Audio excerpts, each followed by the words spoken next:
Hi friends, എല്ലാവർക്കും നമസ്കാരം. Welcome to Minnu's tasty kitchen. അപ്പോൾ ഇന്നത്തേത് ഒരു ചിക്കൻ ഫ്രൈഡ് റെസിപ്പി ആട്ടോ. നമ്മുടെ തട്ടുകടകളിലൊക്കെ നല്ല സൂപ്പർ ടേസ്റ്റിൽ എന്ന് നല്ല എരിവോട് കൂടിയിട്ട് കിട്ടുന്ന ഒരു ചിക്കൻ ഫ്രൈ ഉണ്ടല്ലോ, അതാണ് നമ്മളിന്ന് ട്രൈ ചെയ്ത് നോക്കുന്നത്. നമ്മൾ സാധാരണ ചിക്കൻ ഫ്രൈ ചെയ്തതിനേക്കാളും ഒരു 2 ഇരട്ടി ടേസ്റ്റ് കൂടുതലുണ്ട് നമ്മുടെ ഈ ചിക്കൻ ഫ്രൈക്ക്. അപ്പോൾ കയ്യിൽ ചിക്കൻ ഉണ്ടെന്നുണ്ടെങ്കിൽ ഉറപ്പായിട്ടും ട്രൈ ചെയ്ത് നോക്കേണ്ട ഒരു ഐറ്റം തന്നെയാണ്. അപ്പോൾ മിസ് ചെയ്യാതെ എല്ലാവരും ട്രൈ ചെയ്ത് നോക്കി മറക്കാതെ കമൻസൊക്കെ ആണെങ്കിലും അറിയിക്കുക. അപ്പോൾ ഒട്ടും തന്നെ സമയം കളയാതെ നമുക്ക് നേരെ വീഡിയോയിലേക്ക് പോയിട്ട് എങ്ങനെയാണ് നമ്മുടെ അടിപൊളി ചിക്കൻ ഫ്രൈ റെഡിയാക്കുന്നത് നോക്കാം. നമ്മുടെ അപ്പോൾ ഈ ചിക്കൻ ഫ്രൈ ചെയ്തെടുക്കാനായിട്ട് ഞാനിവിടെ ഒരു 3/4 കിലോ ചിക്കൻ എടുത്തിട്ടുണ്ട്. അപ്പോൾ ചിക്കൻ ഒരുപാട് വലിയ കഷ്ണങ്ങളൊന്നും ആക്കണ്ട കേട്ടോ. ഇതേപോലെ ഒരു ഇടത്തരം കഷ്ണങ്ങളാക്കിയാൽ മതി. എല്ലുള്ളതും എല്ലില്ലാത്തതുമായിട്ടുള്ള ചിക്കനും മിക്സ് ചെയ്തിട്ടാണ് ഞാനിവിടെ എടുത്തിരിക്കുന്നത്. അപ്പോൾ ഏത് തരത്തിലാണെങ്കിലും കുഴപ്പമുണ്ടാവില്ല. ഇനി അപ്പോൾ നമുക്കിതിനകത്തേക്ക് കുറച്ച് പൊടികൾ ചേർത്ത് കൊടുക്കാം. ഒരു 1/2 ടീസ്പൂണിൻ്റെ അടുത്തേക്ക് മഞ്ഞൾപ്പൊടിയാണ് ഞാനിവിടെ എടുത്തിരിക്കുന്നത്. കൂടാതെ തന്നെ ഒരു 2.5 ടീസ്പൂണിൻ്റെ അടുത്ത് നമ്മുടെ കാശ്മീരി റെഡ് ചില്ലിയും കൂടി ചേർത്ത് കൊടുക്കുന്നുണ്ട്. ഇനിയിപ്പോൾ ടേബിൾ സ്പൂൺ ആണെങ്കിൽ ഒരു 1.5 ടേബിൾ സ്പൂൺ ചേർത്ത് കൊടുത്താലും മതിയാവും നമ്മുടെ ഈ മുളക് പൊടി. ഇനി ഇതിനകത്തേക്ക് വേണ്ടത് ഗരം മസാലയാണ്. അതും ഒരു 1/2 ടീസ്പൂൺ തന്നെയാണ് ചേർത്ത് കൊടുത്തിരിക്കുന്നത്. കൂടാതെ ഇതിനകത്തേക്ക് നമുക്ക് ആവശ്യത്തിനുള്ള ഉപ്പും കൂടി ചേർത്ത് കൊടുക്കാം. അപ്പോൾ അളവൊക്കെ ഞാൻ താഴെ ഡിസ്ക്രിപ്ഷനിൽ കൊടുത്തേക്കാം, ഒന്ന് നോക്കിക്കോളൂ കേട്ടോ. ഇനി നമുക്ക് ഇതിനകത്തേക്ക് വേണ്ടത് പെരിഞ്ജീരകമാണ്. ചെറിയ ജീരകമല്ല, നമ്മുടെ വലിയ ജീരകം ഉണ്ടല്ലോ, അതൊരു 1/4 ടീസ്പൂൺ നമ്മൾ ചേർത്ത് കൊടുക്കുന്നുണ്ട്. കൂടാതെ ഇനി നമുക്ക് ഇതിനകത്തേക്ക് ഇഞ്ചി വെളുത്തുള്ളി പേസ്റ്റോ അല്ലാന്നുണ്ടെങ്കിൽ ഇഞ്ചി വെളുത്തുള്ളി നല്ലതുപോലെ തന്നെ ഒന്ന് ചതച്ചെടുത്താലും മതിയാവും. അപ്പോൾ ചതച്ചെടുക്കുന്നതാണ് കുറച്ചും കൂടി നല്ല ടേസ്റ്റ് ഉണ്ടാകുന്നത്.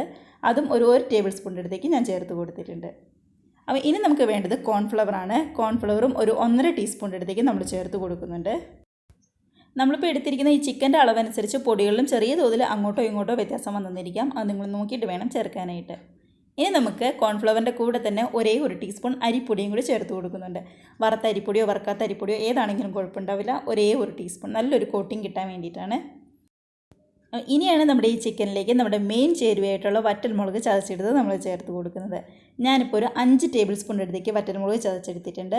അപ്പോൾ ആദ്യം നമ്മൾ ചേർത്ത് കൊടുത്ത കാശ്മീരി റെഡ് ചില്ലിയാണ്. അപ്പോൾ ഈ വറ്റൽമുളകിൻ്റെ ടേസ്റ്റാണ് നമുക്ക് ഇതിനകത്തേക്ക് നല്ലൊരു എരിവും അതേപോലെ തന്നെ നല്ലൊരു സൂപ്പർ ടേസ്റ്റും തരുന്നത്.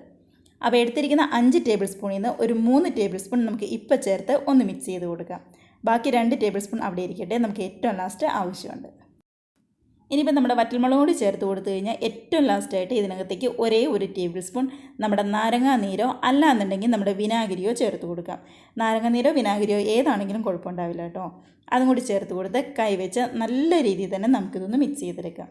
അപ്പോൾ നമ്മളിപ്പോൾ ഇതിനകത്ത് ചേർത്തിരിക്കുന്ന ഒരു ചേരുവ പോലും മിസ് ചെയ്യാനായിട്ട് പാടില്ല കേട്ടോ. എല്ലാം അതേപോലെ തന്നെ ചേർത്താൽ മാത്രമേ നമ്മുടെ ചിക്കൻ ഫ്രൈ ചെയ്യുമ്പോൾ നല്ല സൂപ്പർ ടേസ്റ്റ് നമുക്ക് കിട്ടുള്ളൂ. അതുകൊണ്ടാണ്. അപ്പോൾ കൈ വെച്ച് തന്നെ എല്ലാ പൊടികളും നമ്മുടെ വറ്റൽമുളക് ചതച്ചതും ഒക്കെയും കൂടി ചിക്കനിലേക്ക് നല്ലതുപോലെ തന്നെ നമുക്കൊന്ന് പിടിപ്പിച്ച് വയ്ക്കാം.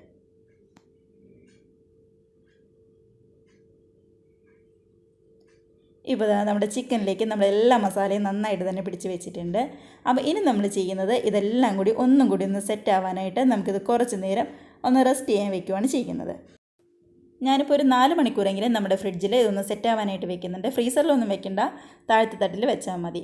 ഒരു 2 മണിക്കൂറെങ്കിലും ഏറ്റവും കുറഞ്ഞതെങ്കിലും നമ്മൾ വെച്ചിരിക്കണം. അപ്പോഴേ എല്ലാ മസാലയും നമ്മുടെ ചിക്കനിലേക്ക് നന്നായിട്ടൊന്ന് പിടിച്ചു വരുള്ളൂ.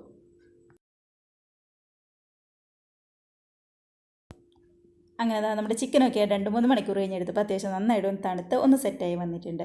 അപ്പോൾ ഇനി നമുക്ക് നേരെ ഫ്രൈ ചെയ്യാനായിട്ട് വെക്കാം. ഞാനിതാ ഇതേപോലൊരു പാനായിട്ട് എടുത്തിരിക്കുന്നത്. നോൺ സ്റ്റിക്കിൻ്റെ പാനാണെങ്കിൽ ഒട്ടും തന്നെ അടിയിലൊന്നും പിടിക്കാതെ നന്നായിട്ട് കിട്ടും. മാത്രമല്ല വെളിച്ചെണ്ണ ചേർത്ത് കുത്ത് കൊടുക്കുന്നതാണെങ്കിലും കുറച്ച് ചേർത്ത് കൊടുത്താൽ മതിയാവും. അപ്പോൾ ഞാനൊരു 3 ടേബിൾ സ്പൂണിൻ്റെ അടുത്തേക്ക് വെളിച്ചെണ്ണ ഇപ്പോൾ ചേർത്ത് കൊടുത്തിട്ടുണ്ട്. വെളിച്ചെണ്ണയൊക്കെ നന്നായിട്ട് ചൂടായി വരുമ്പോൾ നമ്മൾ റെഡിയാക്കി വെച്ചിരിക്കുന്ന നമ്മുടെ ചിക്കൻ ഇതിനകത്തേക്കിട്ട് നമുക്കൊന്ന് ഫ്രൈ ചെയ്തെടുക്കാം. അപ്പോൾ ചിലപ്പോൾ ചിക്കൻ്റെ ക്വാണ്ടിറ്റി അനുസരിച്ച് ഒരു 2-3 തവണയായിട്ടെങ്കിലും ഒന്ന് ഫ്രൈ ചെയ്തെടുക്കേണ്ടി വരും. നമ്മുടെ കയ്യിലുള്ള പാനിൻ്റെ വലിപ്പം അനുസരിച്ച് അതൊന്ന് നോക്കിയിട്ട് ചെയ്യുക. എല്ലാ ചിക്കനും ചേർത്ത് കൊടുത്തിട്ടുണ്ട്. കുറച്ചും കൂടി ചിക്കൻ ബാക്കിയുണ്ട്, അത് നമുക്ക് രണ്ടാമത്തെ ബാച്ചായിട്ട് ചെയ്തെടുക്കാം. ഒരു മീഡിയത്തിലിട്ട് നന്നായിട്ട് മൂടി വെച്ച് 2 വശവും ഒന്ന് റെഡിയായിട്ട് വരട്ടെ. അങ്ങനെ നമ്മുടെ ചിക്കനൊക്കെ അത്യാവശ്യം ഒന്ന് വെന്ത് ഒരു പകുതി വേവായി വന്നിട്ടുണ്ട്. അപ്പോൾ ഇതിന് നമുക്ക് ഒരു വശം ഒന്ന് മറിച്ചിട്ട് കൊടുക്കാം. കണ്ടതിപ്പോൾ പതുക്കെ കളറൊക്കെ ഒന്ന് മാറി വന്നിട്ടുണ്ട്. എന്നാൽ ഒട്ടും തന്നെ കരിഞ്ഞൊന്നും പോകാതെ ഒരു ചെറിയൊരു കോട്ടിങ്ങോടുകൂടി നമുക്ക് കിട്ടിയിട്ടുണ്ട്. അപ്പോൾ ഇനി നമ്മുടെ എല്ലാ ചിക്കനും പതുക്കെ ഒന്ന് മറിച്ചിട്ട് കൊടുത്ത് രണ്ടാമത്തെ വശവും കൂടി ഒന്ന് റെഡി ആവുന്നവരെ വെയിറ്റ് ചെയ്യാം.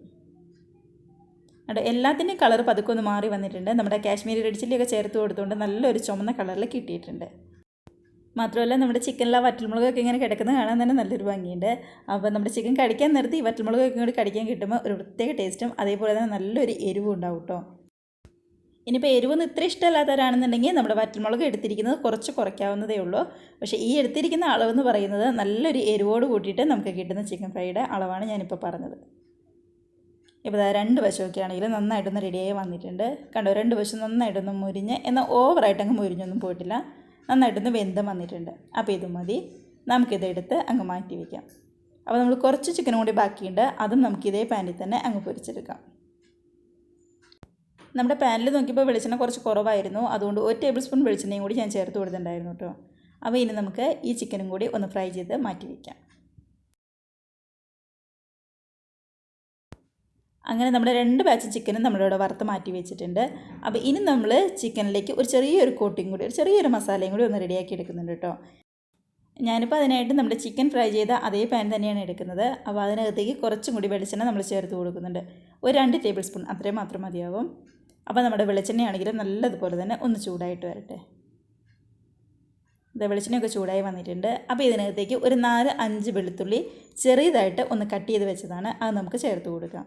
കൂടെ തന്നെ ഇതിനകത്തേക്ക് ഒരു 5-6 നമ്മുടെ ചുമന്നുള്ളിയും കൂടി കട്ട് ചെയ്ത് കൂടി ചേർത്ത് കൊടുക്കുന്നുണ്ട്. അപ്പോൾ ഇതൊന്നും ഒരുപാടായി പോകണ്ട, കുറച്ച് അത്രയും മതിയാവും. ഇനി ഇതിലേക്ക് ഒരു 2 പച്ചമുളക് നീളത്തിൽ ചെറുതായിട്ട് കനം കുറച്ച് കീറിയതും, അതേപോലെ തന്നെ ഒരു 2 തണ്ട് കറിവേപ്പിലയും കൂടി നമ്മൾ ചേർത്ത് കൊടുക്കുന്നുണ്ട്. അതിനുശേഷം ഇതെല്ലാം കൂടി നമുക്കിത് ഒന്നും കൂടി ഒന്ന് മിക്സ് ചെയ്തെടുക്കാം. അപ്പോൾ ഈ സമയത്ത് ഗ്യാസ് ഒരു മീഡിയത്തിലോ അല്ലാന്നുണ്ടെങ്കിൽ ലോ ഫ്ലെയിമിലോ വേണം വെക്കാനായിട്ട്. കാരണം നമ്മുടെ കുഞ്ഞുള്ളിയൊക്കെ ആണെങ്കിലും തീരെ കനം കുറഞ്ഞതാണ്, പെട്ടെന്ന് തന്നെ കരിഞ്ഞു പോവേ, സൂക്ഷിക്കണേ. ഇതാ പതുക്കെ ഒന്ന് വാടി, ശരിക്കും ആ പച്ചമണം പതുക്കെ ഒന്ന് മാറി വന്നപ്പോൾ നമ്മൾ എടുത്ത് മാറ്റി വെച്ചിരിക്കുന്ന നമ്മുടെ ബാക്കി 2 ടേബിൾ സ്പൂൺ വറ്റൽമുളക് ഉണ്ടല്ലോ, അത് ഇതിനകത്തേക്ക് അങ്ങ് ചേർത്ത് കൊടുക്കാം. അങ്ങനെ നമ്മുടെ വെളിച്ചെണ്ണയ്ക്ക് ഇടുന്നതുകൊണ്ട് നമ്മുടെ വറ്റൽമുളകും കൂടി ഒന്ന് പതുക്കെ ഒന്ന് മുരിഞ്ഞ് ചൂടായി വരട്ടെ. നമ്മുടെ വറ്റൽമുളകും കൂടി ചേർത്ത് 1-2-3 തവണ ഒന്ന് ഇളക്കി കൊടുത്താൽ മാത്രം മതിയാവും. അപ്പോഴേക്കും അതങ്ങ് ചൂടായി വന്നോളൂ കേട്ടോ. ആ സമയത്ത് നമ്മൾ ഫ്രൈ ചെയ്ത് വെച്ചിരിക്കുന്ന നമ്മുടെ ചിക്കനും കൂടി നമ്മൾ ഇതിനകത്തേക്ക് അങ്ങ് ചേർത്ത് കൊടുക്കുകയാണ്. അപ്പോൾ എല്ലാം കൂടി ചേർത്ത് ഒന്നും കൂടി ഒന്ന് മിക്സാക്കി നമ്മുടെ ഈ ചിക്കനിലേക്കും അതേപോലെ തന്നെ ആ മസാലയൊക്കെ ആണെങ്കിലും ഇതിനകത്തേക്ക് നന്നായിട്ടൊന്ന് പിടിച്ച് ഒന്ന് ചൂട് കയറി വരട്ടെ. നന്നായിട്ടൊന്ന് മിക്സാക്കി ഒരു 2-3 മിനിറ്റെങ്കിലും നമുക്കിതൊന്ന് മൂടി വെച്ച് വേവിക്കാം. അപ്പോൾ ഗ്യാസ് ഒരു മീഡിയത്തിൽ തന്നെ ഇട്ടാൽ മതി, ഒരുപാട് കൂട്ടിയൊന്നും വെക്കണ്ട. ഒരു 2 മിനിറ്റെങ്കിലും അതവിടെ ഇരുന്ന് നന്നായിട്ടൊന്ന് ചൂട് കയറി വരട്ടെ. ഇപ്പോൾ 2 മിനിറ്റ് കഴിഞ്ഞപ്പോൾ നമ്മുടെ ചിക്കൻ ആണെങ്കിലും ഒന്നും കൂടി ഒന്ന് ചൂടായി വന്നിട്ടുണ്ട്. മാത്രമല്ല വറ്റൽമുളകും കുഞ്ഞുള്ളിയുടെയും വെളുത്തുള്ളിയുടെയും ടേസ്റ്റൊക്കെ നമ്മുടെ ആ ചിക്കനിലേക്ക് പിടിച്ച് ഒന്നും കൂടി ഒന്ന് വഴന്ന് വന്നിട്ടുണ്ട്. അപ്പോൾ ഇത്രയും മതി. ഇനി നമുക്ക് ഗ്യാസ് ഓഫ് ചെയ്ത് ഇതൊരു സെർവിങ് പ്ലേറ്റിലേക്ക് അങ്ങ് മാറ്റി വയ്ക്കാം. അങ്ങനെ നമ്മുടെ ചിക്കൻ ഫ്രൈയുടെ പണിയൊക്കെ കഴിഞ്ഞു. ഇത്രയേ ഉള്ളൂ നമ്മുടെ റെസിപ്പി എന്ന് പറയുന്നത്. നമ്മുടെ തട്ടുകടകളിലൊക്കെ കിട്ടുന്ന നല്ലൊരു എരിവോട് കൂടിയിട്ടുള്ള ചിക്കൻ ഫ്രൈ തന്നെയാണ്. അപ്പോൾ എരിവ് ഇത്രയും വേണ്ടാന്നുണ്ടെങ്കിൽ കുറച്ചാൽ മതി. പക്ഷേ എരിവോട് കൂടി കഴിക്കുമ്പോഴാണ് അതിൻ്റെ ശരിക്കും ടേസ്റ്റ് നമുക്കറിയാൻ പറ്റുന്നത്. ഇതേപോലെ ഒരു പാത്രത്തിലേക്ക് നമ്മളങ്ങ് മാറ്റി കൊടുക്കുകയാണ്. നല്ല ചൂടോട് കൂടിയിട്ടോ അല്ലാന്നുണ്ടെങ്കിൽ ഒരു ചെറിയ ചൂടോട് കൂടിയിട്ടാണെങ്കിലും കഴിച്ചാലും നല്ലതാണ്. ഒരുപാടങ്ങ് തണുത്ത് പോകാനൊന്നും നിൽക്കണ്ട കേട്ടോ. നമ്മുടെ ഈ ചിക്കൻ ഫ്രൈയുടെ ഏറ്റവും ബെസ്റ്റ് സൈഡ് ഡിഷ് എന്ന് പറയുന്നത് നമ്മുടെ പൊറോട്ട തന്നെയാണ്. അപ്പോൾ പൊറോട്ടയും ചിക്കൻ ഫ്രൈയും അതൊരു അടിപൊളി ടേസ്റ്റ് തന്നെയാണല്ലോ. ട്രൈ ചെയ്ത് നോക്കി കമൻസൊക്കെ ആണെങ്കിലും മറക്കാതെ അറിയിക്കുക. അതേപോലെ തന്നെ ആദ്യമായിട്ട് നമ്മുടെ ചാനൽ ആരെങ്കിലും കാണുന്നവരുണ്ടെങ്കിൽ വീഡിയോക്ക് ഇഷ്ടമായിട്ടുണ്ടെങ്കിൽ നമ്മുടെ ചാനലും കൂടി ഒന്ന് സബ്സ്ക്രൈബ് ചെയ്ത് സപ്പോർട്ട് ചെയ്യണം കേട്ടോ. അതുപോലെ തന്നെ നമ്മുടെ ഈ റെസിപ്പി ഒന്ന് ലൈക്ക് അടിച്ച് മറ്റുള്ളവരിലേക്ക് കൂടി ഷെയർ കൂടി ചെയ്യാനായിട്ട് മറന്നു പോകരുതേ. നമുക്കപ്പോൾ ഇതേപോലുള്ള നല്ല പുതിയ അടിപൊളി വീഡിയോസിൻ്റെ റെസിപ്പീസൊക്കെ ആയിട്ട് വീണ്ടും കാണാം. അതുവരെ എല്ലാവരും നല്ല ഹാപ്പി ആയിട്ട് ഹെൽത്തി ആയിട്ട് സേഫ് ആയിട്ടിരിക്കുക. ബൈ.